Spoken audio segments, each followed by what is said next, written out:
Добрый вечер. В эфире информационный выпуск Амшипшара. Сейчас расскажем коротко о самых главных темах сегодняшнего выпуска. Открытие и пленарное заседание отчетной научно-практической конференции за прошлый год состоялись в Агу.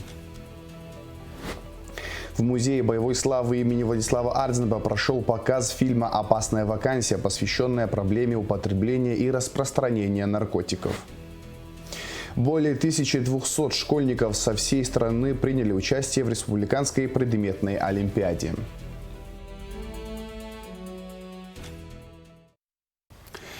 Бадыр Гунба подписал указ о призыве в апреле и июне текущего года граждан Республики Абхазия на военную службу и об увольнении с военной службы граждан, проходящих военную службу по призыву. Согласно указу, с 1 апреля по 30 июня на военную службу призываются граждане в возрасте от 18 до 27 лет, не пребывающие в запасе, а военнослужащие, срок службы по призыву которых истек, подлежат увольнению. Кабмину, администрациям районов и города Сухум поручено обеспечить выполнение в полном объеме мероприятий, связанных с призывом. Открытие и пленарное заседание отчетной научно-практической конференции за прошлый год состоялись в Агу. На открытии присутствовали премьер-министр Владимир Делба и спикер парламента Лаша Ашуба. В рамках конференции состоялось подписание соглашения о сотрудничестве между Министерством просвещения и Агу. Все подробности в материале Айлиты Арутюнян. Научно-практическая конференция – традиция, которой университет следует много лет. На факультетах планируется работа секций. На пленарном заседании были вынесены актуальные для Абхазии вопросы – долгожительство, энергетика, демография, государственное управление. Мы создали во всех институтах Академии наук базовые кафедры. Создали после этого Центр лингвистики и информационных технологий. И очень тесно сотрудничаем с Академией, потому что большинство аспирантов в этой Академии – это наши выпускники, которых мы готовим вместе. Благодаря труду Ларисы Ахуба, кандидата биологических наук, доцента АГУ, аудитория познакомилась ближе с маркерами долгожительства, с типами старения и поиском ключей благополучного старения. Маркеры долгожительства – это показатели, которые дают возможность оценить состояние организма, так называемый биологический возраст. У всех он разный, и определить его можно по разным факторам. Среди них различные типы анкетирования, рассказала ученый. Этот доклад является промежуточным таким итогом нашей многолетней работы на базе Института экспериментальной патологии и терапии совместно с кафедрой клинической биохимии и фармации. Цель этого исследования – выбрать тему, показатели, те параметры, которые вместе, в совокупности дают оценить тот самый биологический возраст. При этом мы сможем, возможно, в будущем модифицировать этот возраст, то есть влиять на продолжительность жизни, наблюдая за определенными показателями. Для этого существует специальная такая система – это индивидуальный паспорт долгожителя. В некоторых странах он уже есть, в некоторых регионах России он разрабатывается, и нам его предложили создать, когда был второй медицинский форум, и мы к этому идем. Сейчас нелегкая работа, не работа одного дня.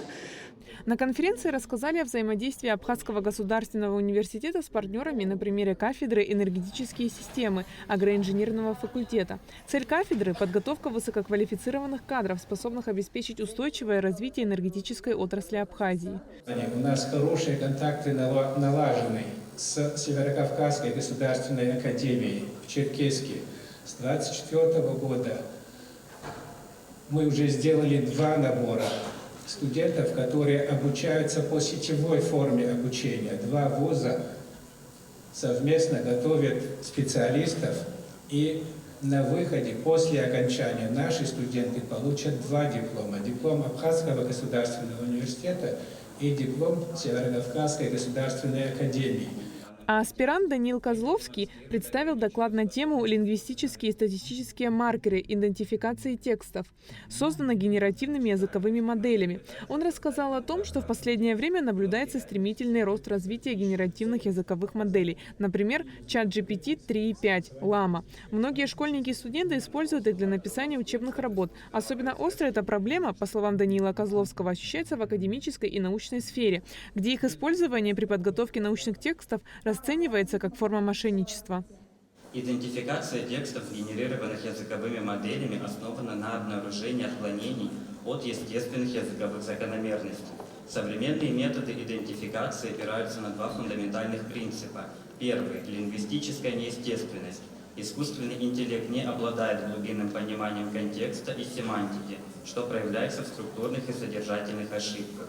Второе – статистическая аномалия. Генеративные модели создают тексты на основе вероятностных распределений языковых единиц, что отличается от естественного человеческого письма.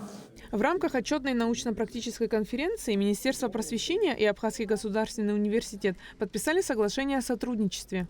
Подписи под документом поставили министр Хана Гунба и ректор АГУ Олег Угварамия.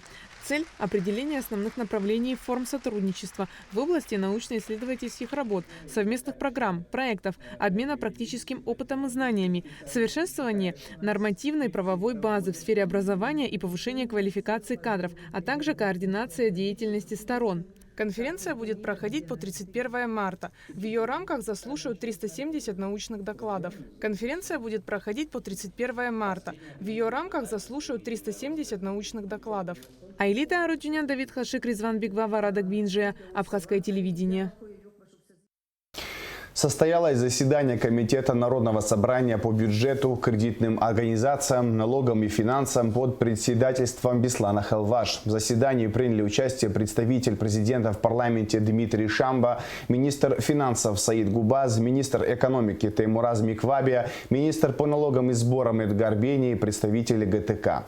Были обсуждены 7 вопросов, 5 из которых рекомендованы к рассмотрению на сессии парламента. Среди них постановление Кабмина об одобрении перечня оборудования, аналоги которого не производятся на территории республики, ввоз которого не подлежит налогообложению, и проект закона, который уточняет порядок размещения и работы магазинов беспошлинной торговли на территории республики. Между первым и вторым чтением, как вы знаете, по регламенту будет еще обсуждение вопросов, будет рассматриваться таблица поправок, если она будет, если какие-то изменения будут вносить наши коллеги-депутаты, мы будем рассматривать на этих комитетских слушаниях. Ну, самыми важными, на наш взгляд, это законопроекты, которые мы сегодня рассматривали, это внесение изменений в закон о налоге на прибыль, изменения в таможенный кодекс, у нас и проект закона о внесении изменений в закон об основах бюджетного устройства и бюджетного процесса. Ну, они все были сегодня рекомендованы для принятия в первом чтении, и дальше будем работать с этими законопроектами для последующего утверждения. Российский союз туриндустрии обратился к министру экономического развития Максиму Решетникову и первому заместителю руководителя администрации президента Сергею Кириенко с просьбой вернуть возможность выезда детей за рубеж по свидетельству о рождении. С этого года дети могут пересекать границу только при наличии собственного заграничного паспорта. Ранее для поездок в Абхазию и Белоруссию допускался въезд по свидетельству о рождении. На практике это создает риск, что часть туристов с детьми может просто не успеть оформить документы к уже запланированным поездкам, говорится в сообщении. Союз считает целесообразным рассмотреть возможность сохранения прежнего порядка въезда для детей в отношении дружественных направлений Абхазии и Белоруссии. Регулярные рейсы по маршруту Нижний Новгород-Сухум, Нижний Новгород возобновятся с 30 мая. Полеты будут выполнять авиакомпания Nordwind совместно с авиакомпанией Икар. Рейсы запланированы еженедельно по субботам. Перелеты будут осуществляться на комфортабельных воздушных судах Embraer 190, рассчитанных на 110 пассажирских мест. В рамках весенне-летнего расписания с 3 апреля также увеличивается интенсивность полетов в Москву до 5 раз в неделю. С конца мая рейсы в российскую столицу станут ежедневными. На линию выйдет широкофюзеляжный Boeing 777. Два класса в Анурской средней школе теперь носят имя героев Отечественной войны народа Абхазии, добровольцев из Татарстана Александра Додонова и из Северной Осетии Алана Дзиоева. В 1992 году они были среди тех, кто рядом с бойцами абхазской армии сражались за свободу и отдали жизни за независимость Абхазии. Учащиеся школы подготовили специальную программу, рассказали стихи и спели песни военных лет.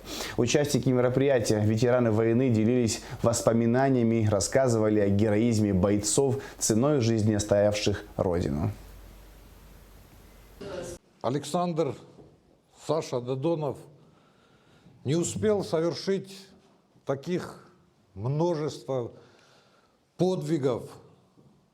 Сказать, чтобы, да, безусловно, у нас погибшие есть герои, которые совершили именно боевой подвиг. Но то, что Саша приехал к нам, стал рядом, и самое главное, он не пожалел свою жизнь отдать за нашу Родину, это достойно того, чтобы мы помнили. Мы, те, кто остались в живых, его товарищи по оружию, мы, граждане Абхазии, сегодня должны помнить об этом, должны память о них нести. В музее боевой славы имени Владислава Арцемба прошел показ короткометражного художественного фильма «Опасная вакансия». Лента посвящена проблеме вовлечения подростков и молодежи в употребление и распространение наркотиков. На показе фильма была Милана Агрба. В основе сюжета фильма «Опасная вакансия» – реалистичная история о молодом человеке, стоящем перед выбором пойти на рискованный, но легкий заработок или остаться верным себе. Фильм показывает тревожные статистические данные и исследует психологические причины, которые заставляют людей попадать в наркосеть. В целом, «Опасная вакансия» – это фильм не только о наркотиках, но и о человеческих отношениях, выборе и последствиях, которые влияют на судьбы людей. На протяжении 11 лет организация «Кирас» помогает семьям, оказавшимся в трудной жизненной ситуации. Сотрудники этой организации отмечают тревожную тенденцию. Все больше молодых людей вовлекаются в распространение и употребление наркотиков. Эта проблема разрушает семьи, подрывает здоровье нации и способствует росту преступности. Идея данного проекта зародилась не случайно. Мы с нашей командой с большой тревогой наблюдаем за статистикой, за сводками. И растущая тенденция вовлеченности молодежи в распространение и употребление запрещенных веществ, она не оставила нас равнодушной. Помощь в организации съемок оказали 6 организаций. Среди них Абхазские железные дороги, торговый дом «Рубин», магазин бытовой техники и электроники «Эксперт», Рицинский реликтовый национальный парк, Новоафонская пещера и Сухумский пивоваренный завод. Используя свой скромный опыт и небольшие навыки в производстве социальной рекламы и видеосюжетов, я выступила с инициативой о создании данного проекта. Мои коллеги и вот наши спонсоры нас поддержали, за что я им очень благодарна. Цель проекта – инициировать широкое общественное обсуждение проблемы, донести до родителей и подростков реальные последствия легких денег и с помощью силы и искусства мотивировать молодое поколение на выбор здоровой и позитивной жизни. Милана Агрба, Ахрамичба, Абхазское телевидение. Более 1200 школьников со всей страны, старшеклассники и ученики 4 классов приняли участие в республиканской предметной олимпиаде. В Сухуми подвели итоги интеллектуального соревнования. Церемония награждения победителей, учащихся начальных классов, прошла во 2-й столичной школе. Репортаж Яна Шакая. Олимпиада организуется для школьников ежегодно, но для учащихся 4 классов прошла впервые. Младшие классы пробовали свои силы в математике и родном языке – абхазском, русском и армянском. Победители Олимпиады поделили, что к успеху их вел интерес к предмету и желание поддержать педагогов. Я готовилась очень упорно. Хотела победить в городской, школьной и республиканской олимпиаде. Я очень благодарна своей учительнице и моей бабушке. Бабушка меня готовила ко всему, к абхазской олимпиаде и по математике. Я была очень счастлива, что победила на этой олимпиаде и радовалась из-за того, что меня наградили. Моя маленькая мечта осуществилась. Я попала сначала на школьную олимпиаду, потом я узнала, что я попаду на городскую, а после того, как выиграла в городскую, узнала, что попаду на республиканскую. Олимпиада – это всегда сложно, это не просто для детей, а подбираются задания повышенного уровня сложности, и наши дети всегда показывают себя как талантливые дети, способные, пытливые, любознательные. Это очень радует. Каждый раз после Олимпиады мы приходим к выводу, что наши дети необычайно талантливые. Олимпиада – интеллектуальное соревнование, выходящее за рамки школьной программы, которые развивают нестандартное мышление, углубляют знания. Главный смысл – саморазвитие, а не победа. В этом году у нас было 260 победителей первого тура, которые сегодня, награждаются. Есть дети, которые приняли активное участие по одному предмету и по второму. Тоже хорошие результаты, 11 детей, которые победили по 2 предметам. Мы желаем им удачи в 3-м туре. Результаты нас радуют, дети очень интересны, творческие подходы, особенно в математическом направлении, мышление у них очень интересное. И задания были тоже, я думаю, подготовлены для того, чтобы ребенок не только решал, а именно была логическое направление. Старшеклассники соревнуются по родному языку, естественным наукам, всемирной истории и истории Абхазии. Победители Олимпиады получают дополнительные баллы при поступлении в российские вузы благодаря поддержке Россотрудничества Абхазии. Яна Шака, Айлита Руднян, Ильдар Дамиров, Абхазское телевидение. Дни культуры Абхазии в России стартуют в Москве 2 апреля. Проект охватит 3 города – Москву, Владимир и Нижний Новгород, передает пресс-служба Минкультуры России. В программу вошли выступления государственного заслуженного ансамбля песни и танца имени Василия Царгуш. Выступления коллектива пройдут на сцене Московского государственного академического театра «Русская песня», во Владимирской областной филармонии, а также в Кремлевском концертном зале Нижегородской государственной академической филармонии имени Мстислава Ростаповича. А сейчас расскажем о погоде. В пятницу, 27 марта, в Абхазии ожидается облачная погода. Днем преимущественно без осадков. Температура воздуха ночью 5-10, днем 10-15 градусов тепла. Температура морской воды плюс 10 градусов.